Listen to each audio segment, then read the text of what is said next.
I'm Peter Brun from Collaborative Classroom, and today I'm hopeful that I can help you get your leadership team started and going and off to the races in supporting your school's caring school community implementation. So without further ado, I'm just going to get started. I'm going to use the Principals Leadership Kit as a way to sort of talk you through both some of the big ideas in the curriculum and in your roles themselves as leaders. Hopefully this will be enough of a good context to get you planning and get you often feeling confident about the work you're going to be doing with your teachers. All right, so I have a Principals Leadership Kit in front of me. I'm going to encourage you that if you don't already have it available, to have your kit out on the table with you, and I would encourage you to use it as I'm sort of talking you through the different components.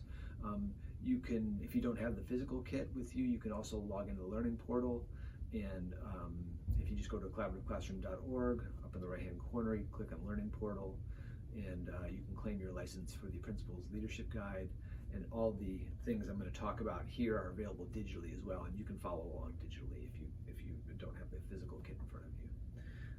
But either way, I encourage you to stop the video and go get it if you don't have it. Okay. So the first thing you're going to notice when you open the kit, I'm just going to move this box out of the way so it's not distracting, is an inventory of the things you're going to need. I'm going to talk you through all the things that are in the kit, but if you wanted to do a quick inventory, just like the teachers have, you have one for the Principals Kit as well. The core piece of this, there's sort of two big things I want to sort of alert your attention to. The first is the Principals Leadership Guide. I've already tabbed it because I'm going to talk you through a bunch of the different sections. But that's this Sparrowman book. The other thing I'm going to ask you to look at pretty in depth today is the Principals Calendar. That's also a really essential tool.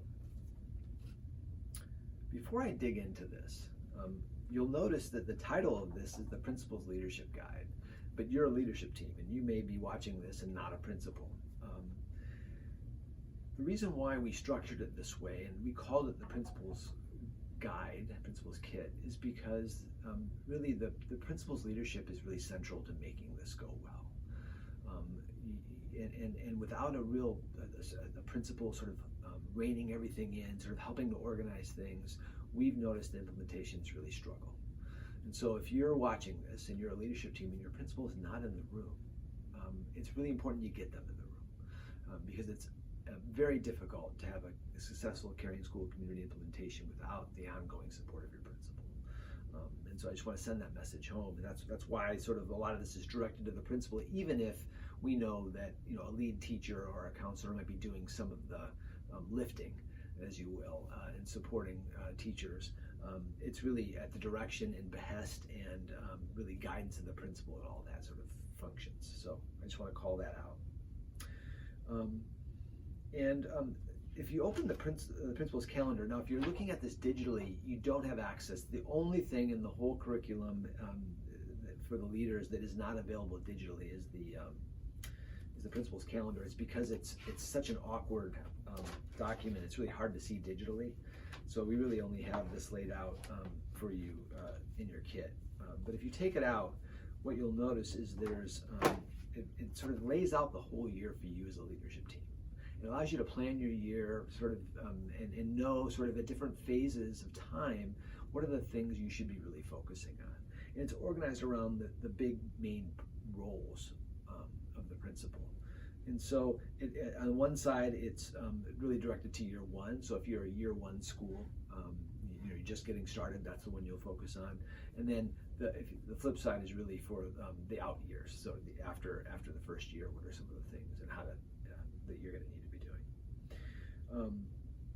And if you look in the left-hand column of that Principal's Leadership, the Principal's Calendar, you'll notice that there are 5 sort of key roles. And I'm going to talk you through the key roles throughout our time today. But I just want to state them up front. One is that the principal wants to maintain, communicate the big picture for school-wide implementation. And a lot of the things we're going to talk about today are ways in which we sort of communicate that vision and lead that vision in the school. That's really essential as we think about getting things started, and important as we help teachers get off on the right foot. The second one is support around creating a real positive tone and building the adult community in your school. One of the things that's really important is that your leadership team really focus itself on helping adults in your building build relationships with one another.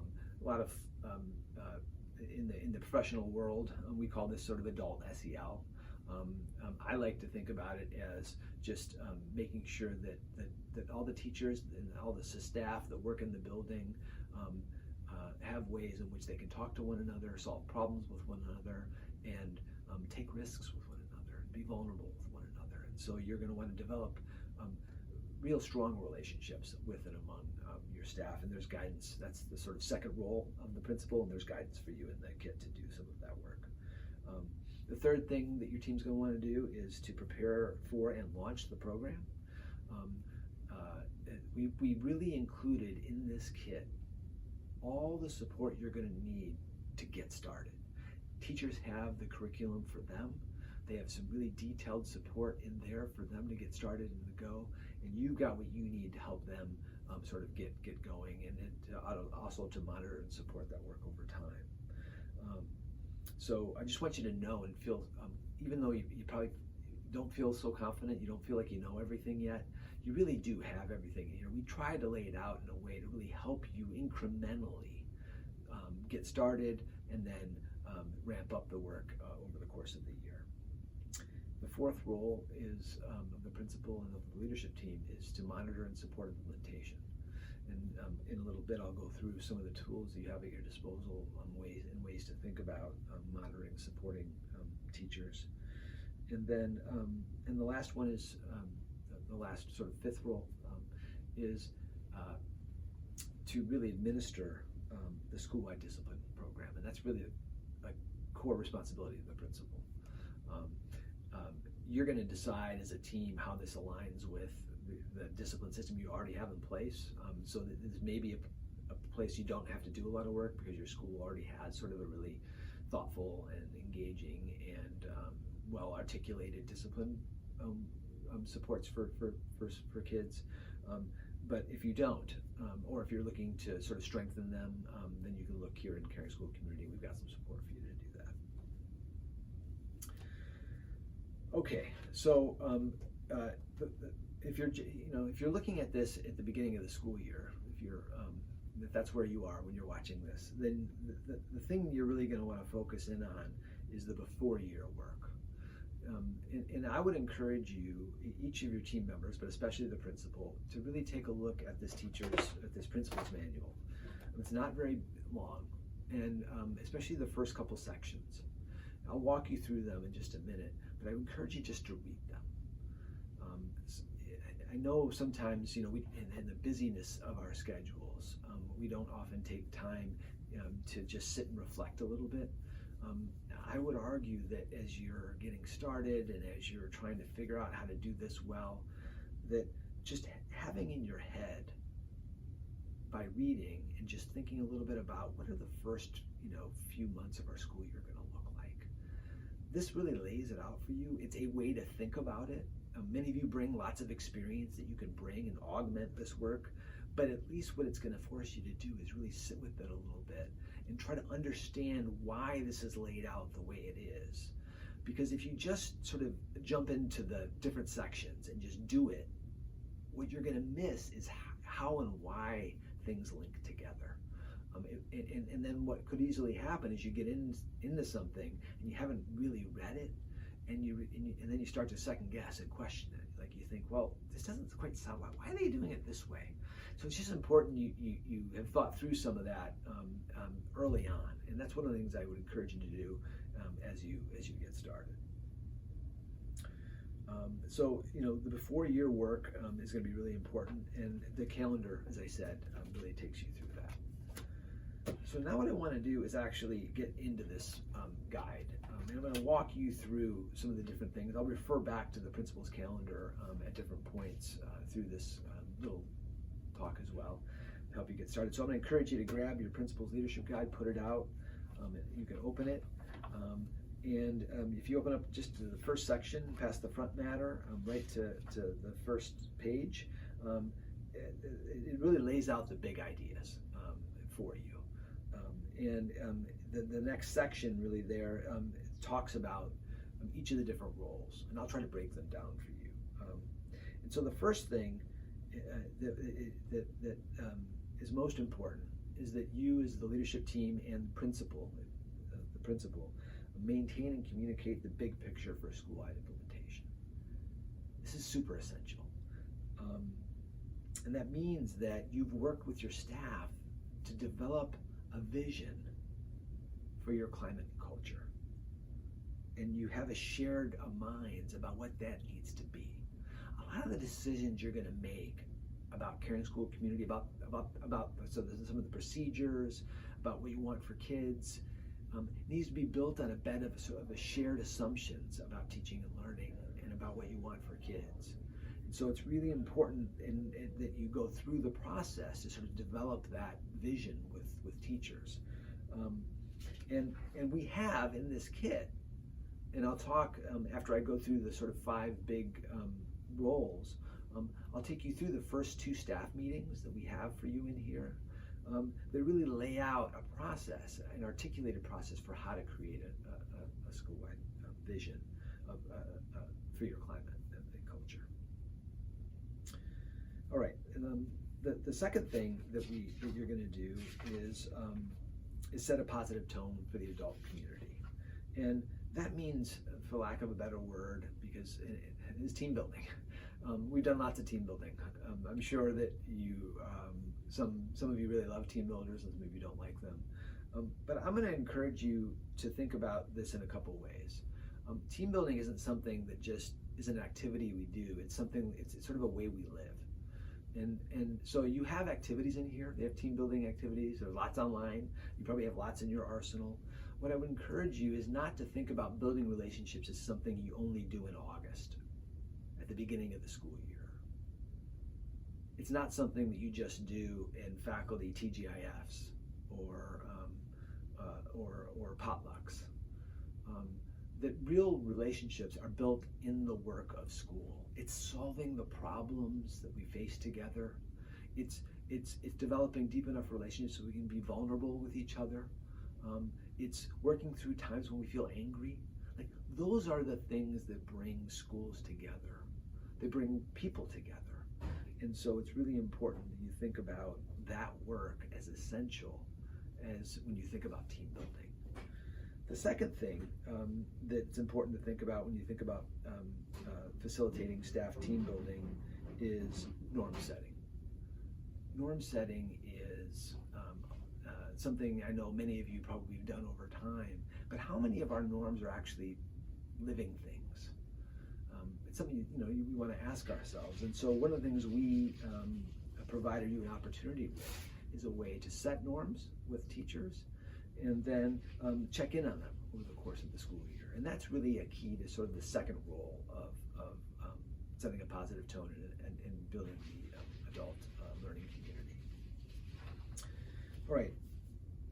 The third role that you have as a leadership team is really to think about how you're going to prepare and launch the program. The first thing you've probably already done if you're watching this, which is assemble a leadership team. And we recommend that leadership team is made up of a principal, a few representatives of teaching staff, probably from different grade levels, like a K1, 2, 3, 4, 5, or if you're in middle school, 6th, 7th, and 8th grade teacher for sure. You're going to want, maybe you have an instructional coach, maybe you have a guidance counselor, maybe you have a school social worker, but you want to make sure the different constituencies are made up. You may already have a leadership team that really is highly functioning in your school, and you can use that as well. The issue is that if you use a leadership team that you already have in place, you just want to make sure you allocate time for this conversation. Because in your busy agendas, if you've got a school leadership team that's doing lots of other leadership in the building, this often is something that gets pushed to like the next meeting, and you just want to prioritize it. So if you're not going to have a separate team, then if you're going to incorporate it into an already existing team, just make sure you allocate the time for it. Some of the responsibilities of your leadership team are going to be around when appropriate, drafting the school-wide agreements, facilitating team building activities, making sure that we're checking with ourselves and building relationships, assessing progress over time. I'll talk about assessment later. That's something you're going to want to really think about. The other thing is just to know is that we give you really concrete support for launching the program. You can certainly modify some of the slides. We even give you slides for you can use it at staff meetings. But we actually have a sort of professional learning agenda in there that helps you launch this program with teachers. We'll talk through that in just a little bit. The fourth role that's really important is that you really think about monitoring and supporting implementation. There are, in the principal's leadership guide, there is a whole section of climate and culture surveys that are in here, and tools to sort of assess and support teachers. So there's elements, what we call elements of strong instruction. So if you're going to do walkthroughs, or teachers are going to collaborate together and plan lessons together and maybe observe each other, there's tools in here to help you know what to look for, what implementation should look like. And then there's faculty questionnaires, there's support staff questionnaires, there's parent questionnaires to help you assess your school climate as well. You may have other assessment data. You may have, for instance, you may use Panorama or other companies, other assessment companies out there.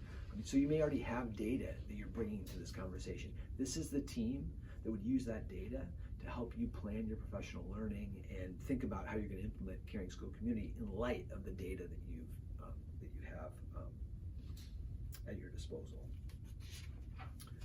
All right. The other thing I want to point out is that there is a coaching model in here. If you just look on page 21, there's a way to think about professional learning and coaching teachers. Teacher leaders could do that. Colleagues could do that with one another, or a principal and a teacher could do that. There's different ways to think about it. I encourage you to really to take a learning approach to the year. We're going to want teachers to get started. They're inevitably going to make some mistakes. That's totally appropriate. And the goal is that we give folks enough experience collaborating with one another and digging into each other's classrooms that they can help each other solve some of the problems that come up over the course of the year. All right. The next thing I want to talk about is, and this is really important in your beginning of the year planning, is that you think through when and how you're going to launch the program with teachers and do the first two meetings. And there are 4 beginning of the year meetings for you to consider. What I'm going to talk about today are really meetings 1 and 2.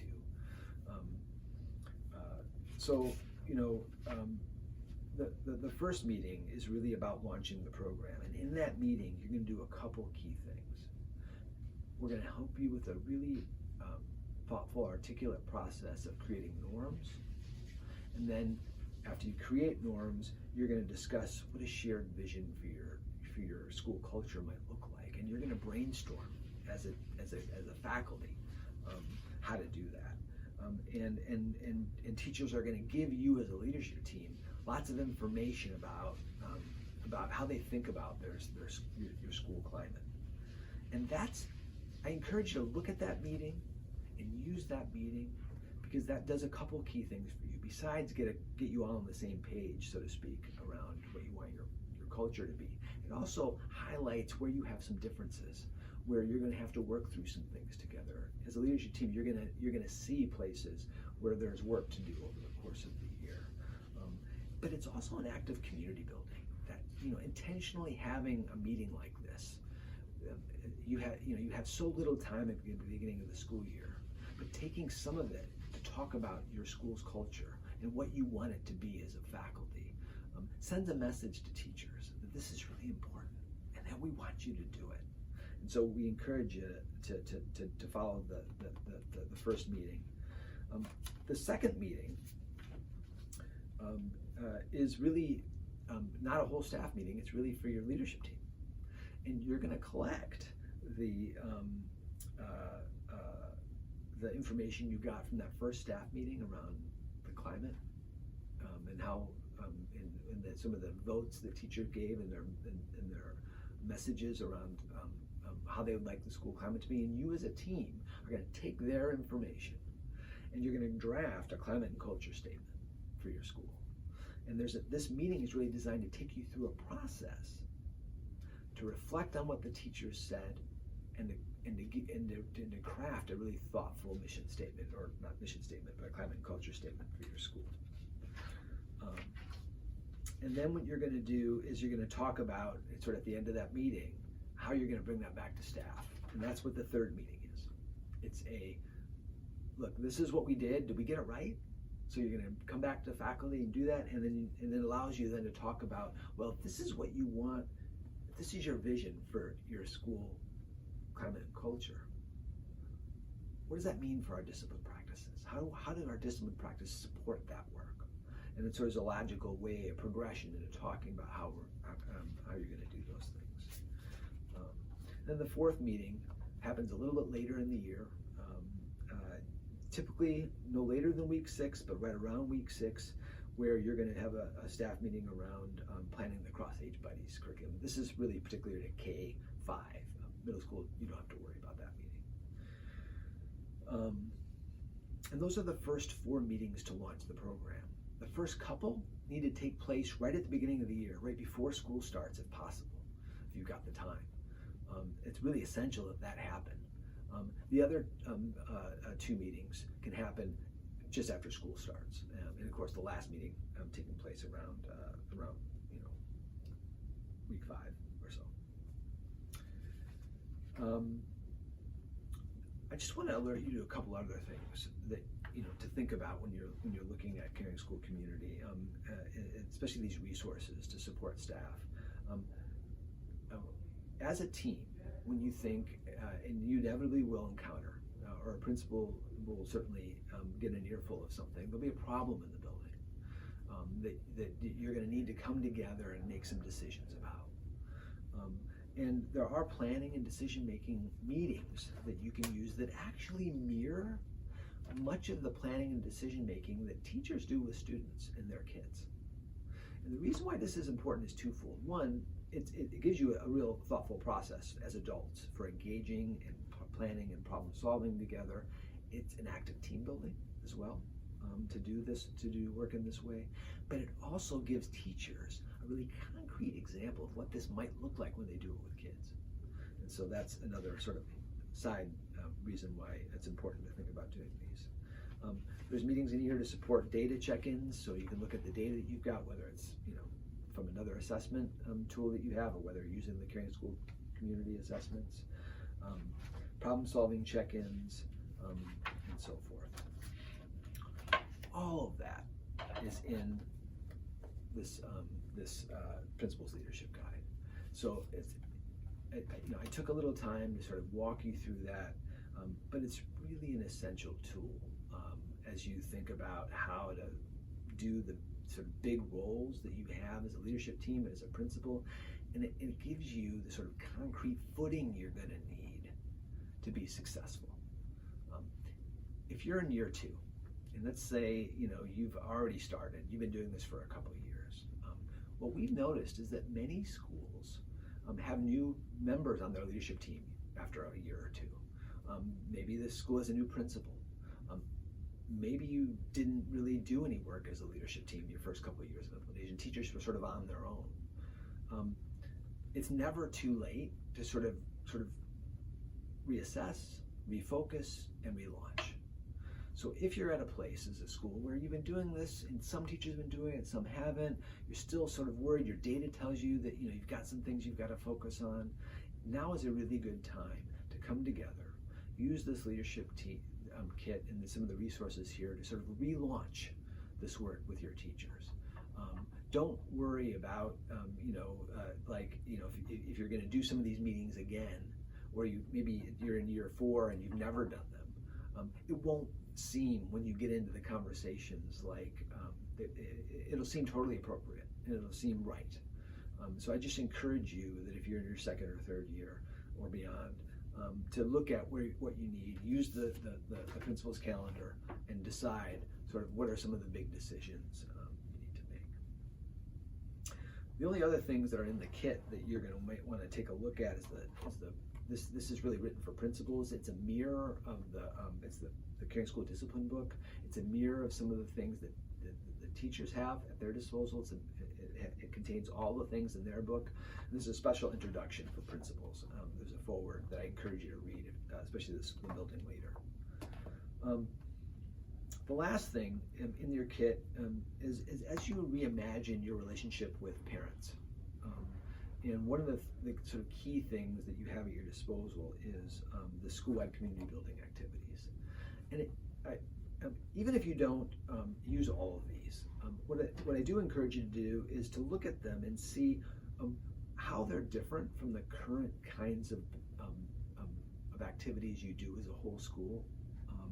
And think about how you might reimagine some of the activities, that you do to bring families into your building, and to be more inclusive, to connect more with families, to build relationships with families, and so that you get more of your underrepresented families in your buildings. I know it's something we constantly struggle with.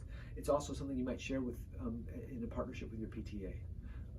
I know many PTAs, and as you sit and plan together about events that they might host or you host together, this might prove a really good resource as you do that work. All of this, as I said, is available on the Learning Portal.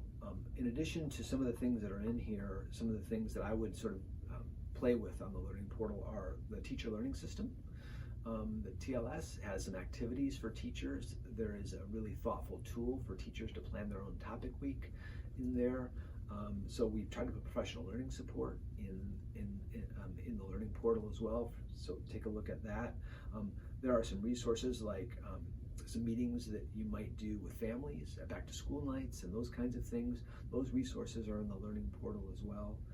So I do encourage you as a team or key members of your team to sort of get in there, dig around, and sort of make sure you have a sense for what's there and how it can be used to support you. So, look, inevitably, teachers are going to feel like I'm not quite ready, or I'm not sure I'm doing it right.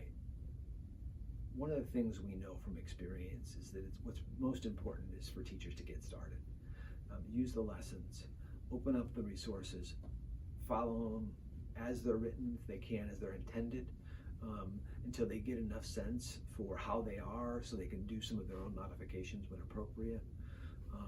And that also allows them to raise some of the big questions that around implementation that you're going to need to know as a leadership team to be successful. Hope this was helpful. We encourage you to reach out with questions, and we really wish you a great school year.